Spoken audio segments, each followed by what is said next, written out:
Welcome to NightCap Live. I'm Dan Dunn. Thanks for tuning in for what promises to be a solid hour of rum and gun entertainment. See what I did there? Rum and gun. Sounds like run and gun, which is a style of basketball that's fast, free-flowing, no defense, set plays, none of that. I did that because our guest tonight is former NBA star Glen Big Baby Davis. And I bet Glenn loved my clever wordplay. I know he did. We'll see. What else is happening? Oh, also on the show, we've got David Sid, Bacardi's global master of rums. Imagine that when you go out and you're like, I am the global master of rums. And people bow down to you. And Jeff Robinson, who's, he's the global brand ambassador for Santa Teresa Rum. It's not a master of rum, but it's ambassador. He's getting there. You keep at it, Jeff. And he's going to be joining us in a little bit. I want to send all my best out to everyone during this difficult time. I'd also like to say anybody out there who's frustrated with the stay-at-home rules and maybe you're thinking you're going to take to the streets in protests, don't do that. If you feel like you got to do it, at the very least, put a mask on. And for God's sakes, leave your guns at home. Run and gun, basketball, good. Protest and gun, public places, no good. Can we all drink to that? Can we all drink to that? I can. And while we're on the subject of dangerous, deadly things, I want to invite you all to check out my podcast, What We're Drinking with Dan Dunn. It's a celebration of adult beverages. We've got tons of celebrity guests on there. Tiffany Thiessen, Nathaniel Rateliff, Matthew McConaughey, Miles Teller, and on and on and on. It's available everywhere. Podcast, stream, I'm told even in space. Yeah, in space. As always, we would like to hear from you on NightCap Live. If you have questions, comments, suggestions, down below, there's a comment thing. You just get in there and have at it. We're going to try to get to all of your questions and comments as we do this. And we are going to need to hear from you because we're doing a contest. We do this every week. The prize is a Flaviar quarterly membership, which is worth, I think, thousands of dollars. Thousands and thousands of dollars. And I'm making that up. But it's worth something valuable. And every quarter you're going to get you get a package, and there's a bottle of a premium spirit in there, and sometimes you get glasses and coasters and stuff. It's very cool. When I get it, I'm excited. And you can win one of those tonight, and here's how you can win it. Our guest, Glen Big Baby Davis, played 9 seasons in the NBA.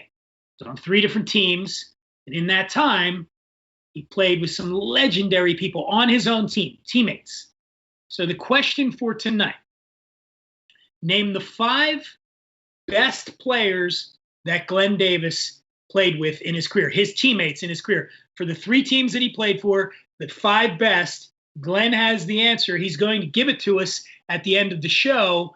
And if you're the one that we choose, you win the Flaviar membership. And you know what else? You made a friend for life in me. Okay. Rum is the spirit we're celebrating tonight. Here it is rum. And in his dynamite book, Rum Curious, here it is, Rum Curious book, spirits expert Fred Minnick wrote that, quote, rum evokes a certain mindset. Your toes in the sand with a stiff, fruity rum drink in your hand. The ocean breeze cooling your skin, or wearing a Hawaiian shirt while looking over a cruise ship's bow. That's the rum life. No spirit embodies a sense of place like rum. Much of the good stuff is distilled, aged, and bottled within a quick drive from the ocean. So this sense of place is genuine and organic to this beautiful spirit, end quote. I couldn't agree more. And I'm glad we're doing rum, and these are the rums we're going to be showcasing tonight. First up, we've got Bacardi Grand Reserva Diez, right here. Tasting that, exploring it in depth. We've got Banks 5. Look at that bottle. Isn't that a good-looking bottle? Beautiful. And finally, we've got Santa Teresa 1796 Solera rum. I can't wait to get into this. And with that, I think it's time we bring on our first guest. As mentioned, played for 3 different teams in 9 seasons in the National Basketball Association. In 2008, he won a world championship with the Boston Celtics. And on top of all that, he makes great barbecue sauce. And who doesn't love great barbecue sauce? Can we give it up for my man, Glen Big Baby Davis? Glen, how are you, man? I'm doing great, man. Thanks for having me, man. Thanks for having me. See you. It's good to see you. It's good to see you with your pants on.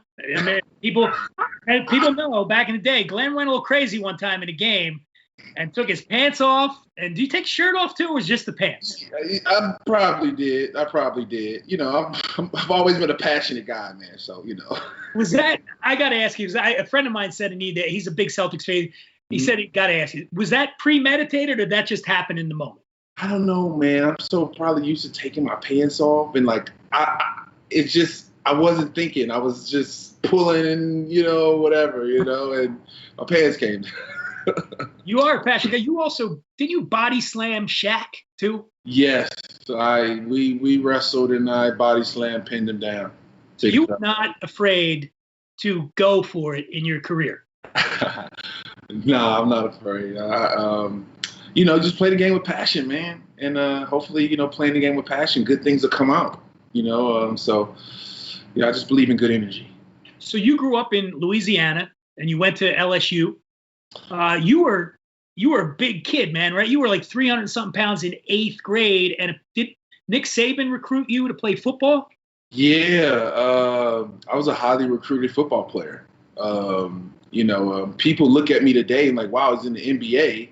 You know, we didn't think he was that good enough to play in the NBA. So, like, you know, football was my first love. And, you know, I'll never forget when I was, you know, my junior year, I decided, hey, you know, I'm going to focus on basketball.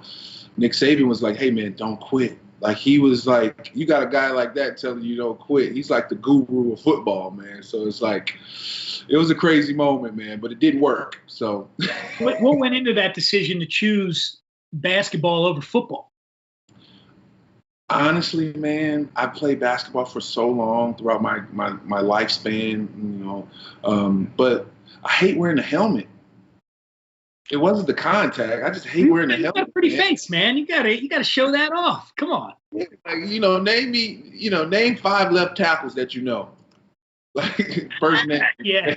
Yeah, so, that's true. That's true. And then also the healthy part too. You know, every Saturday morning I was in the training room. Cause you know, I'm from Louisiana. That's a football bred like state. Like those little schools got good players. Like I was playing running back. I just think I played the wrong position, and I was just like, man, I don't want to get hurt. So you know, I was already in love with basketball, and the decision was so easy. And how many years at LSU? I did 3 years. 3 years there, yeah. And then you go to the NBA. You started off with Orlando, right? No, I started off with the Celtics. Oh, that's right. Yeah. Well, technically, I got drafted to the Supersonics. They traded me with Ray Allen to the Celtics to close the deal of the Big Three, basically. Gotcha. So I was the little guy. You know, when they did the trade for the Big Three and made it final, I was the little guy that made them seal the deal. And when you talking about Ray Allen, Paul Pierce, and Kevin Garnett. With the Big Three, but you were a key piece in that championship team as well. Yeah, you know, everybody has a role, man. Even though if you're a rookie, you have a role, especially on a championship-minded team. And I just filled my role. And whenever my opportunity came, Doc gave it to me. I went hard, and you know, I did all my rookie duties and chores. You know, so. It was a great experience, you know, being in Boston and being in front of all those great sports fans. And you also have a love beyond your love of sport. You have a love of food, yes, and barbecue. You have your own barbecue sauce. Tell us a little bit about that. Well, you know, being from Baton Rouge, Louisiana, and eating food as a form of entertainment my whole life, I've been around like just so many just just food, family, just, so food's a part of my life. So I was like, I got to make a barbecue sauce, because, you imagine, every Sunday I used to barbecue, and I was like, man, this barbecue sauce I made is good. So it's like, a couple of friends of mine was like, hey, let's take it to the big stream, man. And we got it brewing, and we got a couple sauces and things that's going to be out. And, I can't wait. Is there a particular style of barbecue you are into? Because we got all the different regional things. Or are you kind of a broad spectrum of? I'm everywhere, man. I'm a foodie. So, I'm Memphis barbecue, Kansas City, I'm everywhere with barbecue, like Hawaiian, like it's just so many ways you can just have barbecue, and I'm all for it. One day hopefully I'll have all the barbecue just in the world restaurants type. So. And what about rum? Are you you're here, we're doing rum. You're obviously a fan of that spirit. What do you like about rum? When I go and think about rum, my best times drinking rum when I was in the Bahamas, right? And when your feet are in the sand and you're enjoying your friends and family and you're looking at the ocean. So rum has been a favorite of mine for a long, long time, especially, when I go to the Bahamas and when I'm just sitting and I want to get away. It's one of those drinks that when you pour it, like, I'm somewhere else right now. No worries, no troubles.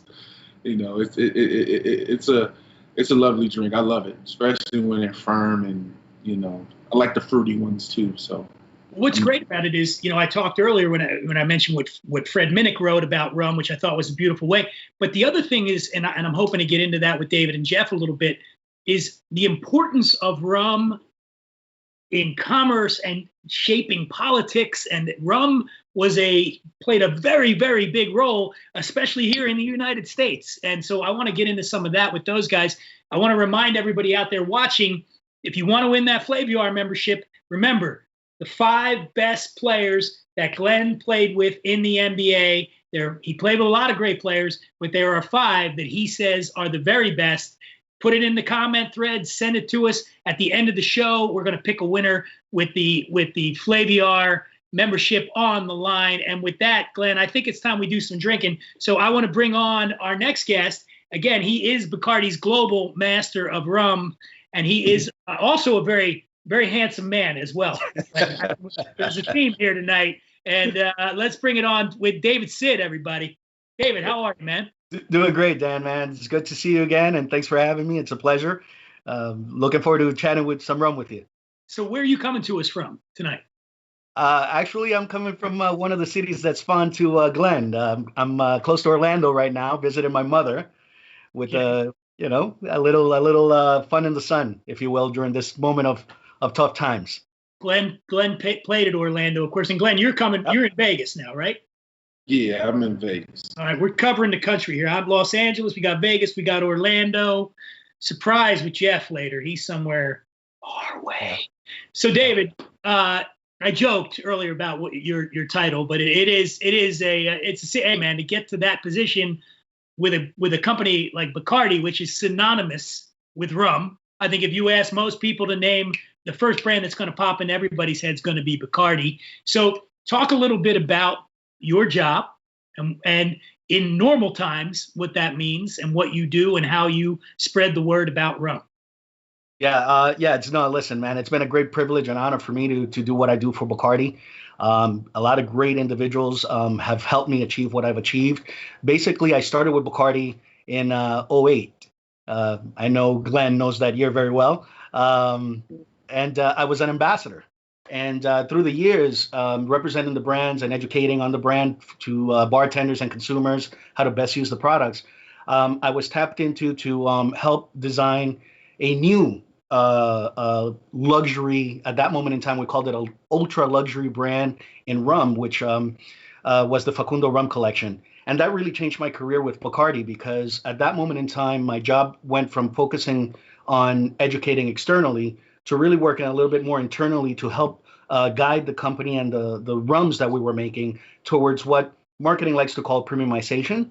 But I rather call it exposing consumers to the truth of rum, which is extremely varied, extremely diverse. You have things that can be as simple as vodka, and you have rums that can be as complex as any whiskey or cognac. So the past 5, 6 years or so, I've had the privilege of working with Maestro Manny Oliver, and I know I'm throwing names that many people don't know out there, but Manny Oliver is someone who really opened the doors for me to understand more about rum production. And currently with Maestro Joe Gomez, who's our master blender and everything Bacardi. If you think it takes time to do what I do, imagine how much time it takes to be a master blender who makes everything that we make in our facilities, either in Puerto Rico or in Mexico. So it's been a great privilege for me at this moment in time. What I'm doing is really working on the last phase of what I do with a new product, which is that I build the ambassador teams and I build the educational materials alongside with my team. To go out and get people on board, because Absolutely. It's a competitive market. There are a lot of rums out there beyond Bacardi, and you got to really work hard to make it happen. A little bit before we get into the rum, although Glenn, you want to get into the rum now? Should we get into the rum? Yeah, I'm ready. Let's pour a little rum. Let's do that. Rum, and then we can talk like civilized human beings here, drinking rum and talking about rum. So I mentioned earlier rum's importance, not just in terms of like, hey, we're having a good time in the Bahamas, but in world history, and especially in the history here in the United States. Can you talk a little bit about that? Sure. It's interesting because, and I don't want to ramble, so I know we have the clock against us in this. But we got all the time in the world. It's a matter of rum, and I can even take it back to as far as actually where rum comes from, which is from sugarcane. All rum must be made from sugarcane. And sugarcane, when we trace it back to Papua New Guinea. And then when we look at its history moving to the west, it goes through the trade routes through China into, Persia back in the day, which is now, India and Pakistan, into the Middle East, into Northern Africa, into Europe via the Canary Islands and Spain, and then into the Western world and the New World as we know it. And to your point, along the way, it really built a lot of what human civilization is. It's one of those rare crops that plays such a big role in just about everything that you can think of when you think about civilization advancing forward. I'm not going to focus too much on the pre-colonial era, but when we think about the colonial era and building America, specifically to your point of rum, when you think about the 13 colonies, the data that we have researched shows that rum was consumed about 3 to 1. About 3 gallons per person that lived in the colonies. So it's estimated around 4 million people. It's funny. We're probably drinking 3 to 1 per person now during quarantine as well. No, I'm kidding. It really is amazing though, and I encourage. And again, I mentioned Fred's book earlier, Rum Curious. Go in there. He talks. It's a great book to get all that information. But I got to taste this. It's coming at me right now. So let's talk a little bit about the Gran Reserva Diez and what we have going on here. Absolutely. So Gran Reserva Diez, which I'm pretty sure you guys have seen the bottles, and there we go.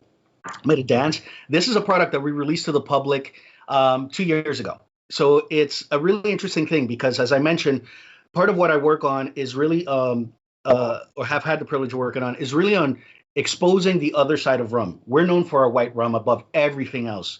And when it comes to rum, white and spice. So what many of our consumers don't know is that there are great aged rums that have no additives in terms of flavorings or spices or anything like that go through a maturation or aging process like whiskey or cognac, hence, the aging statements that we can use. And Gran Reserva Diez is a product that showcases another side of our story, and it allows us to speak to what happens in the barrel and the flavor developments, and more importantly for you and for the consumers that enjoy Bacardi and rum, and any other spirit for that matter, it allows you to have a new experience with rum. And that's really key because when you buy the bottle, one of the key factors of buying that bottle is, how do I use it? How do I consume it? How do I best enjoy it? So with this product, this is a product which the youngest rum is 10 years old, hence the name Bacardi Gran Reserva Diez. Now, interestingly enough, I'm coming back to that 2008, baby. Interestingly enough, the oldest rum in this blend is 12 years old. So when I started at Bacardi and when Glenn won the championship, our maestro, Joe Gomez and Manny Oliver, were putting rum into the barrel that is now in this bottle. Wow. Really fascinating stuff. So with that being said, Glenn and the rum are both aged well, I think here. We can all agree. Glenn, what are you getting flavor-wise in this? Because they mentioned the new experience, but as soon as I tried this, I started thinking about food a little bit. There's a real richness to this. Are you getting that too, Glenn? Yes, I am. I'm getting some hints of like banana, and I'm getting hints of like coconut. Yep. Butterscotch. Yes. Good. And I like it. It's firm. It's kind of spicy. And I'm a fruity guy too. So. So I'm all for it. So those who are wondering out there, this is about $43 a bottle on Flaviar for this. So I think a really good price point for a rum that's got this much character to it. And the bottle looks beautiful too. Yeah. The bottle Thank you. sexy. Like the ladies gonna walk in and they gonna like some of this. They gonna like how. Glenn, how important is that to you when you go out, when you go to a liquor store and you're going to go? I mean, does the aesthetics of the packaging play a big role for you on what you're going to buy? It's so important. Yeah.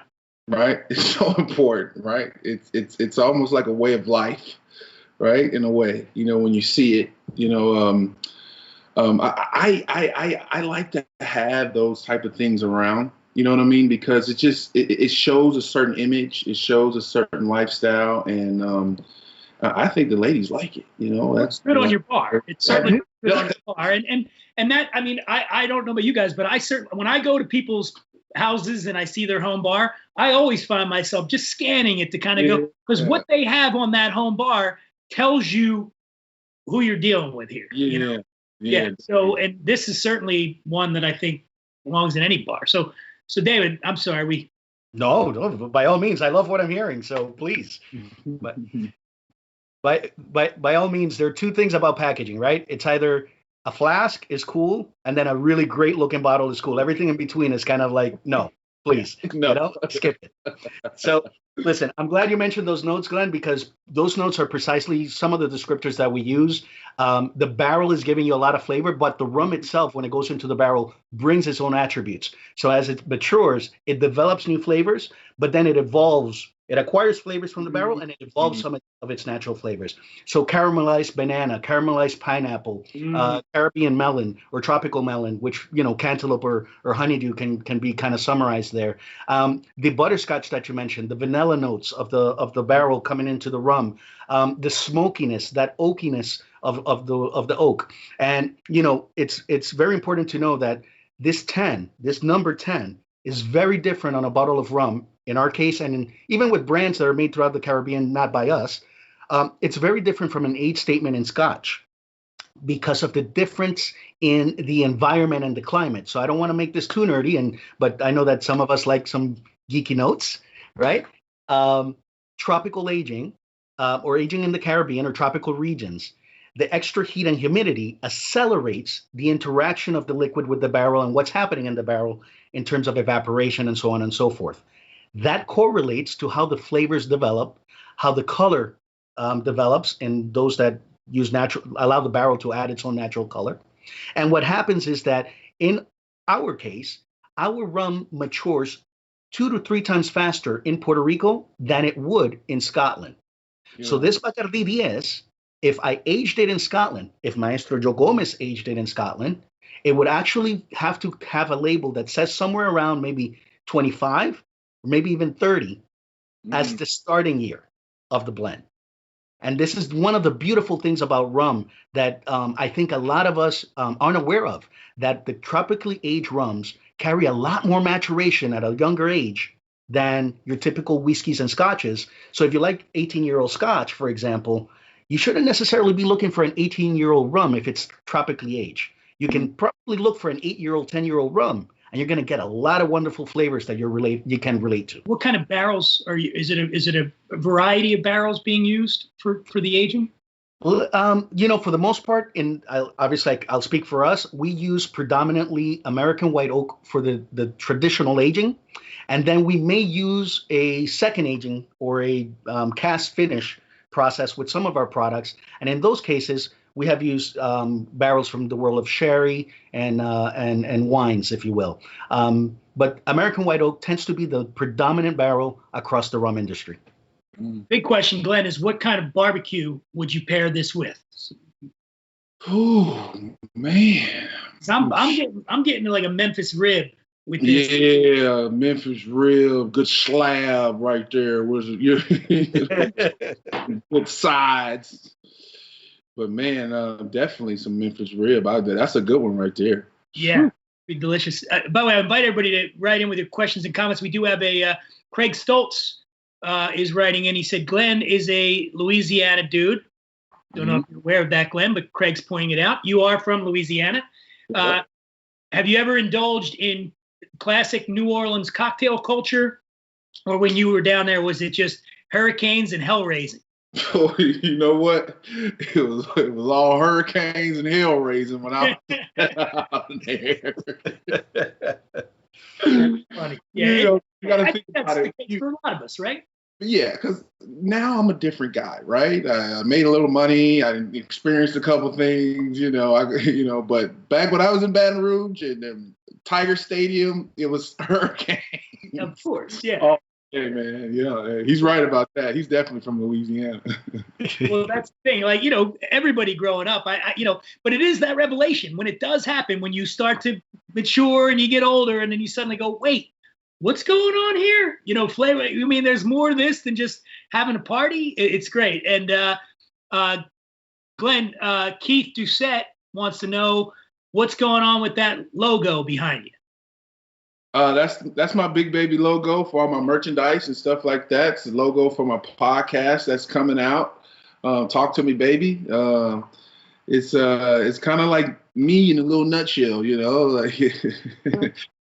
And by the way, Dan in Venice, California, wants to know where he can get one of them hoodies you got on there. I like that big baby hoodie. I'll wear that. I'll brand you, man. There we go. Yeah, man, I got to send you guys something, man. Definitely, I got my website and everything going, and it's gonna be up there soon. So just stay tuned, stay locked in, and I have everything waiting for you. Fantastic. And again, everybody, write in, win that Flaviar membership, the 5 best players that Glenn ever played with in his professional career. And now I think it's time to move on to the next rum that we have, and that is the Banks 5 right there. Also, just a great bottle. I love it. Packaging. Uh-oh. That's that white rum, huh? There we go. Now we're going to go over here. So, David, tell us a little bit about Banks. All right. So this is a brand that is not very well known, outside of the bar scene. A lot of bartenders love it. It's actually a rum that was not designed by us. We actually bought this brand from its founders, and it's a fantastic rum. It was designed by 2 gentlemen. One of them is very renowned here in the States. You know him very well, Jim Meehan, who ran our PDT in New York City. That is correct. That is correct. So he consulted and helped develop this rum. So that the bartender mindset was really behind how this was designed. Now, what's the beauty of this, and why does Bacardi have such a brand? Well, for starters, we're very well embedded in our tradition of, Bacardi style rum, or as we have historically called it, Spanish style rum. So Banks is actually a blend of rums from 5 different regions, this particular variant, Banks 5 rum. And what it allows us to do is really showcase the beauty of rum as a category, right? When we think about the regions that are included in this particular variant, you can think about Barbados, you think about Jamaica, you think about Guyana. It actually has Trinidad, and then it has Batavia Arak from Java. So I don't know if you guys know what Batavia Arak is. It's very, very Yeah.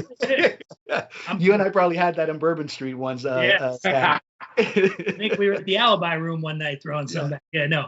That's as far as the memory goes, right? Yes. But Tabiarak is a sugarcane-based spirit as well in Indonesia, but they add rice and other fruits to help the fermentation go higher in alcohol. Now, what the flavor notes that it brings are very, very funky, very grassy, as well as those wonderful Jamaican rums in there that bring a lot of pot still notes. The Barbados rum brings in a wonderful balance. And Guyana, I mean, the Demerara sugar and the molasses that they make from that sugar, the techniques that they use are very, very old techniques in making rum. So you end up with rums that are very, very aromatic, very, very flavorful. So Banks tends to be what we call a funkier rum, if you will. You say that, by the way, when you mentioned the aromatics, I was wondering, Glenn, I'm curious, what do you get? Because the nose to me, it says hello right away. Like there's a lot going on here. What are you getting on the nose? You know what? Semi-sweet. Mm-hmm. I'm getting that sweetness, you know. I want to blend it with some juice, like mix it with like some lemonade or, you know. Oh, look at him. Hey, hand me that juice. Somebody hand me some juice, please. Somebody hand me some juice. Yeah. You know, and I'm getting, that's what I'm getting, like full bodied. Like it's like, you know, I kind of stay away from white rum because it kind of reminds me of vodka sometimes. But this right here is bringing. You're not a vodka fan? Yeah, I'm not a vodka fan. I had a bad experience in LSU. So we can talk about that later. But we'll get to that one after the air. Yeah, so yeah, man, like, yeah, semi-sweet. I like sweet. And so you got me on this one. This one certainly, you know, and obviously being a white spirit, and you mentioned the you know, Jim Meehan and the other. Immediately upon tasting this, you can see the possibilities for cocktails. Yeah. And again, if you go into any of the, you know, the high-end craft cocktail bars, and we will do this again, we will go into those bars again sometime soon. You go to any of these kind of places, you're going to find Banks 5 in there. And because I think it really is very versatile for cocktails. It brings a lot to the game. You know, there's a lot going on with this spirit that I think can really bring a cocktail to life.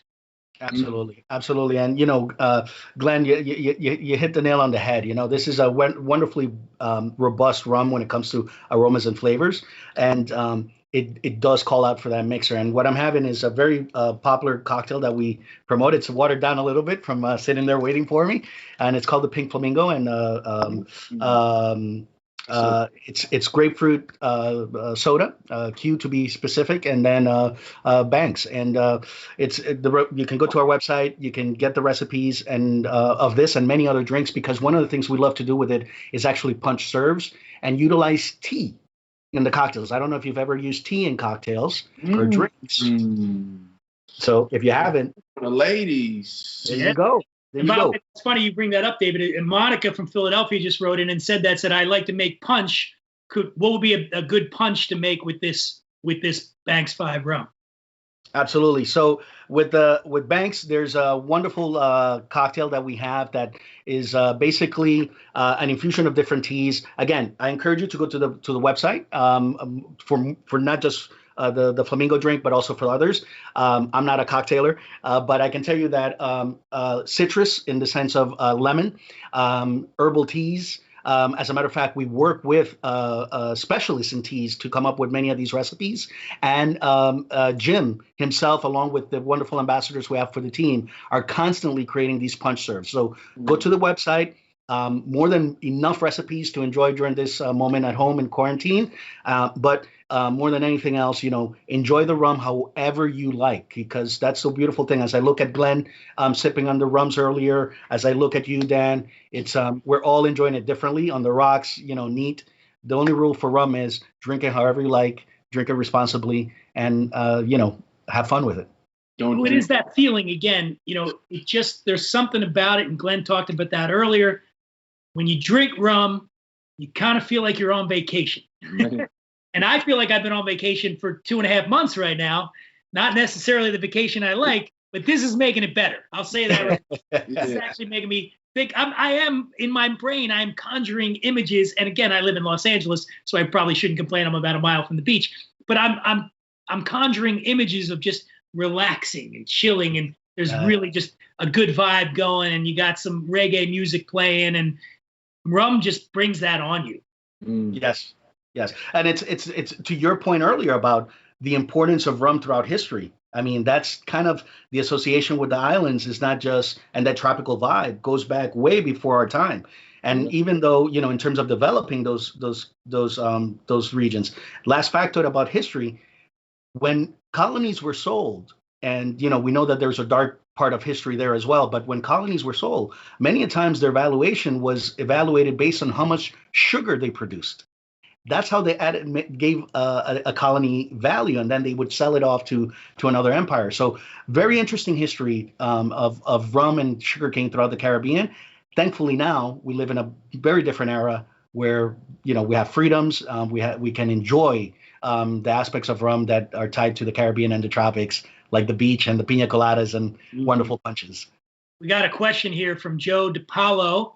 He said, I've heard to pour a splash of water to open up sipping rums. Is that true, David? Yes, that's actually true for any spirit. What you do when you add a little, if a spirit is 40%, what's happening is that the alcohol is really impeding your sense of smell. So what you do with the water is to cut it down so that you can allow what we call the aromas or the volatiles really come out of the glass. In essence, what you're doing is you're changing the surface tension plus adding dilution, and the molecules that are smaller than water get to escape out. You get to enjoy the aromas, and then you get to enjoy the flavors. Fantastic. I think it's time. Our final guest of the evening, I've been trying to drag it out because I want to see how long we can keep him awake, because he is coming to us from the UK. He's over in England, and it's got to be 9 a.m. over there now, something like that. But we should probably bring him on. The poor guy's been hanging on, been waiting to talk to Glen. He is I don't even have it in front of me. I'm gonna give him a loftier title because I made fun of his title earlier. I'm going to make him the all-being master of time, space, and rum for Santa Teresa. Let's bring on Jeff Robinson. Jeff, how are you, man? I'll take that. I'll definitely take that. Absolutely that title, and I have been eagerly awaiting to talk to both of you, Dan, and to Glen as well, for sure. So you're in London right now? I am in London, yeah, and it's only 12:30, so it's not that crazy late. So we can't complain too much, and super excited to be here tonight. Well, it's good to have you, man. So you work with Santa Teresa Rum, 1796. That's this one right here. I'd love to get right into it. It's a Solera rum, so maybe tell people what that means. Well, I think just before that, if you'll bear with me for 1 second, I think the most exciting thing that we saw from David right now is that people think rum is just one thing, right? Just always we tend to focus on these very specific things, and Solera never even gets into the conversation. Glen, if I say to you rum, what do you think? Or Dan, but either of you. I think party at Glen's house. Yeah. It's always that, right? It's always that kind of party. It's always sort of daiquiris, right? Mojitos, those kind of things. Absolutely, yeah. I think a big part of the thing that we want to get across, I suppose, with Santa Teresa 1796, with everything else we do with Santa Teresa, is that rum is more than just that. More than just that kind of territory. We love that territory. We love daiquiris. We love mojitos. We love street parties, of course. We cannot wait till we can have more of them. But we also want to get across that rum is this huge geography, as David made a point of there. And it is also something crafted. It's something that we spend a lot of time making sure that it's created a huge amount of care, that it has terroir, and that it should also be sipped and savored in the same way that some of the old world spirits that we always think of in that sort of sense are the whiskeys. And Glen, by the way, Glen is Glenn is having a moment right now. He's loving that, man. He's like, oh. It's already there. Yeah, man. You know, shout out Venezuela on this one, man. It's amazing. Go ahead, Jeff. The big things about 1796 that we always try to get is that it's Venezuelan, right? And that when you smell that, Glenn, what are you smelling? Buttery. Yeah. Say it again. Buttery. Nut Buttery smell like, there. Possibly chocolate. Yes, definitely. So cacao, man. Cacao is a big one for us. Cacao grows in Venezuela. Coffee grows in Venezuela. Sugarcane grows in Venezuela. These are the things that we taste in the rum, right? Like, definitely, they're huge. And so all of these different things grow on the Hacienda Santa Teresa. They grow in the Aragua Valley where we're produced. And that's why we taste them in the rum. So everything you're tasting right there is coming from this one place, Venezuela, right? Do you get, by the way, just let me check with you, do you get any kind of like fruit on that? Like maybe a banana, like that on the nose? Vanilla, almost. I'm getting a little melon in here, a little bit of melon flavor going on. Sweet vanilla, though. I'll take that. I'll take the melon. And there's a little spiciness to this one too, and again, that's, you know, you're going to get that coming from the wood, and it's a really well-rounded rum, I think. Yeah. Something nutty. It's good though, sweetness. I really have no complaints with this one. It's like, a great rum, and just so everybody knows, it's available on Flaviar for $47.99. I've been told. Yeah. I need to ask this question of you guys: who are we fooling here? Does somebody go, you know what? If it's 48, I'm out. $47.99. Why does the spirits industry insist on going something to the 99 cent? Is that 1 penny? Have you ever lost a customer? Have they gone, you know what? No way. You know what? You asked for 46, I was good, and then you raised it to $47.99, but I'm not paying a penny more. What's going on, David? Tell me what's happening. Why do they do that? Listen, man, if I had a real answer for you, I would give it to you, but I think it's I normally just say the flat out rounded number. So, you know, I say 40, 42. I never go to that 99 cent. But I think that just is consumerism at its finest, right? It's over, not just in spirits. I think that 99 cent, that 1 penny rule of seeing it less expensive. But the reality. Try to mess with you in England then, Jeff. What do they do? Do they bother with this? They tend to not, and I grew up in Canada, so I know both sides of this argument. They tend to not have this sort of like 0.99. They just give you the cost with the full tax included. But bear in mind, the UK is probably the best in the world at having hidden costs. So not a lot of love on my side for them in terms of how you manage the cost of something. Jeff, I got a question for you from Greg Peak. He says, my wife likes rum and tonic. Would you suggest this with tonic?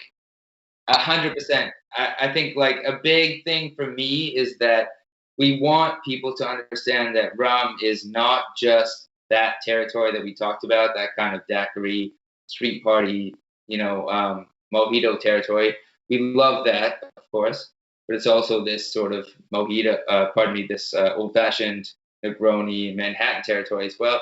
But the second evolution of that is, of course, the highball, that kind of refreshing drink, right? Tonic, 1796 is delicious. Definitely mix that, and for it, it's a great way to enjoy 1796. It's a great balcony cocktail, especially right now. We've got a question for Big Baby from Tim Jones. He wants to say, I don't know what this means, but he says, did you ever beat Rondo in Connect 4? Hell no. What does that even mean? Hell no. Rondo is the guru of Connect 4. he might be more competitive than Jordan at Connect Four. That's the same person. Well, we're talking about Rajon Rondo, professional basketball player. They play together. And Connect Four is the game where you put the things in the thing, right? And they go down. He never beat him. I never beat him, ever. David, have you ever played Connect Four? You know what? I played it back in '83. Okay. Yeah, Connect Four. I'm thinking maybe we could reunite. We could get on here, all of us. We could do a virtual game of Connect Four. We should. With rum at stake here. What happens when somebody gets blocked? Do we have to drink some rum every time? I'm fine with that. I'm totally okay with that. And again, I want to remind everybody out there, if you want to win that Flaviar membership, and you're running out of time, get your answers in. The 5 best players that Glen Davis played with in his professional career. Jeff, I want to ask you. Well, you know what? No, because then you'll tip people off. We don't want to tip anybody off. I want to get both of you guys to give me your opinion on this when the time is right. What about? I have a question for you, Jeff. What would be if you could make one cocktail with the Santa Teresa 1796 that would really showcase everything that the brand has to offer? What would that cocktail be? I got that. Trust me. My favorite way to drink 1796 is always going to be what we call the Aragua Old Fashioned. It is so simple. And I think the Old Fashioned is one of the most iconic cocktails that exists for good reason, right? Because it's such a simple combination. It's spirits, sugar, bitters stirred down with a little ice. And all we do is we substitute what people usually use, which is whiskey, for 1796. We use ideally a cacao bitter or a chocolate bitters. And then stir it down, same thing, sugar. And that's the way that I would love for everyone to drink 1796 for the first time, because I think it's the best sort of expression. Can they find the recipe anywhere? Is it on the website or? Definitely go to the website. You can find that recipe for sure. You can find a link to buying all the things and definitely try that out. And if not, then we have a lot of other cocktails as well that you can find on the website. What about this rum with some brisket? Know what I was just thinking? Some brisket with this thing. Some Big Baby barbecue sauce. Ooh, side a little coleslaw on the side with little baked beans. Yeah. Obviously, rum, brisket, coleslaw, it's going to work, right? 100%. Yeah. But then how about this? A little bit of banana pudding, some banana with some Nilla wafers in there.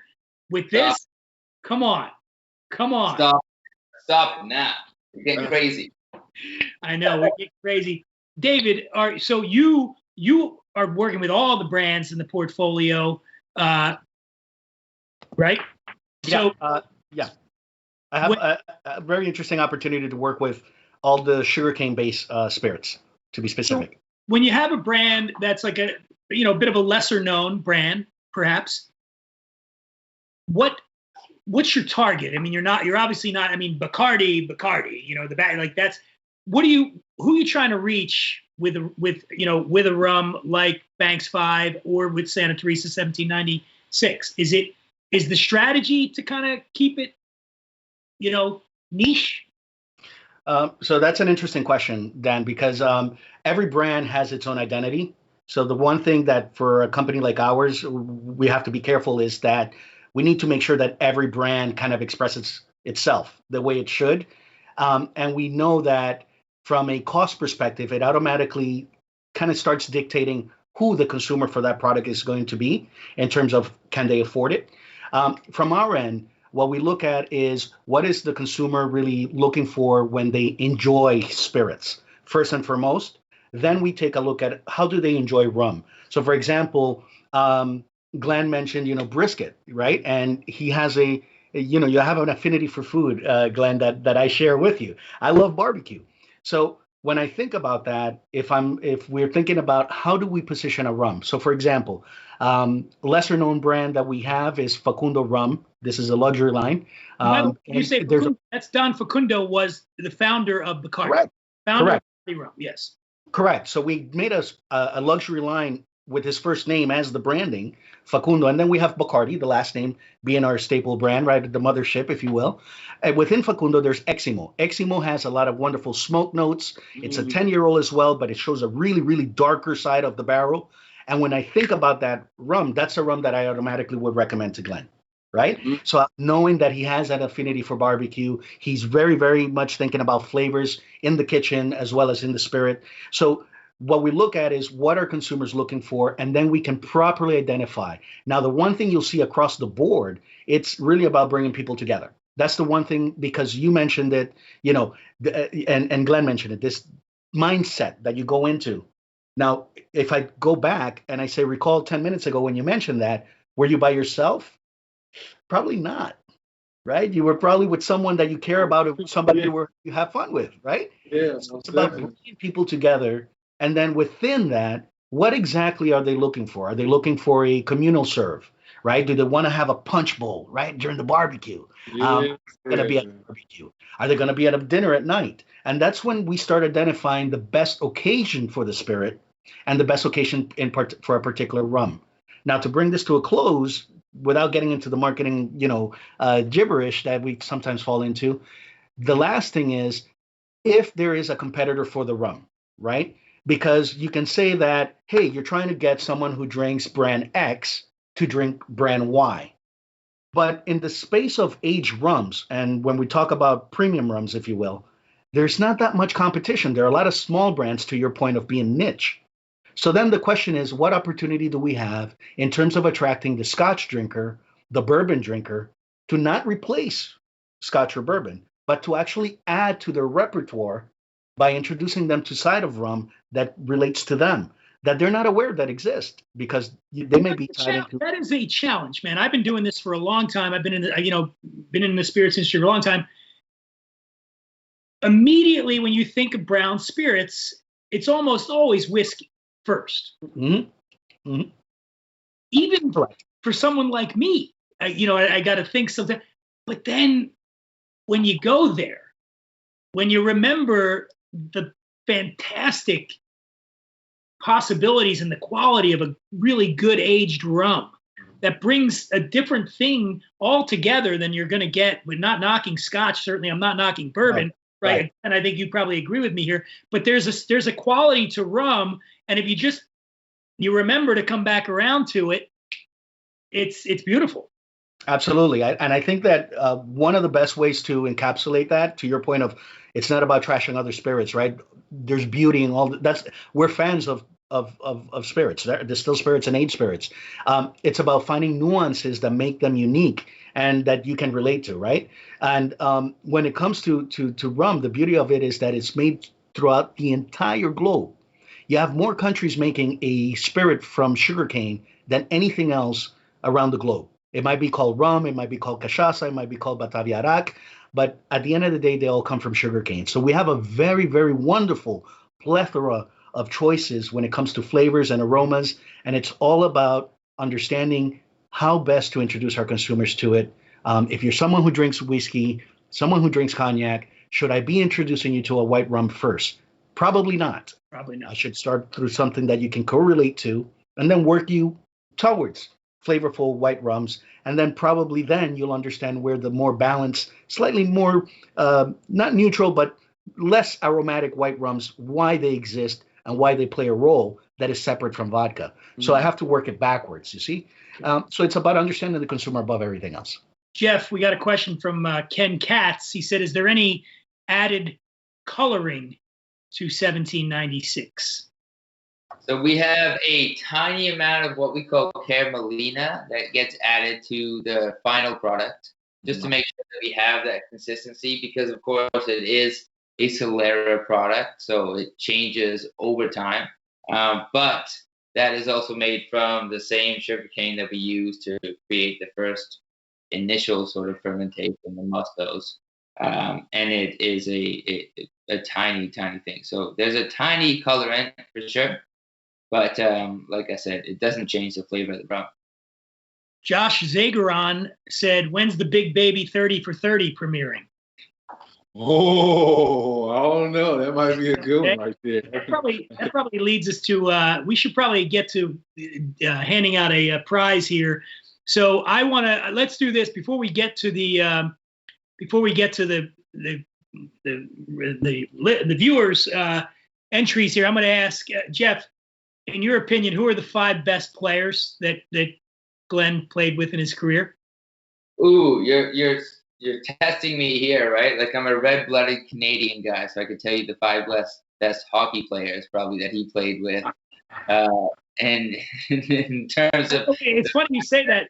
Funny you say that. By the way, somebody did write in and said, Kimmy wrote in and said, Glen, I know several hockey players who are known for being a pain in the ass on the ice because they won't shut up. And any NBA players who talk constantly on the court. Exactly, and trust me, yeah. The Raptors won last year, by the way.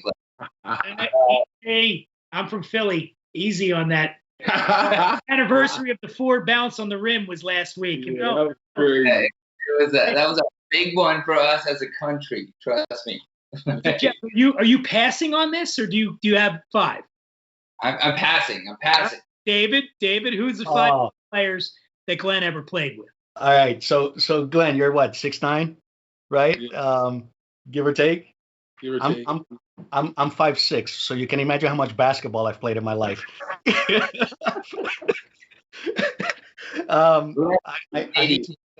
What was that? Yeah, I'm tiny. I'm more. I'm gonna have to do the same thing, man, and pass. The only player I will mention, and that's because of my relationship with the city, is you played with Shaq. So I'm gonna have to mention Shaq, and then I'm gonna take a pass on the other 4. All right. I will say also that one of my favorite moments was when you got ejected and decided that you had to throw your shirt off. and the pants too, right? When the pants going. With that was amazing. I love that. That was a truly Canadian hockey. I had to give the fans something. They ejected me out of the game. I just wanted to give the fans something. I don't right? Like, standing ovation for that. There's such a thing as giving too much, Glenn. Such a thing as giving too much. Don't give it away here. I'm gonna throw some out, but don't give your 5 yet away. But I'm gonna just throw out some of the entries, and we'll file these away. Keith Doucette says Kevin Garnett, Paul Pierce, Ray Allen, Rondo, and Perkins. Which Perkins? I played. I love Perk to death.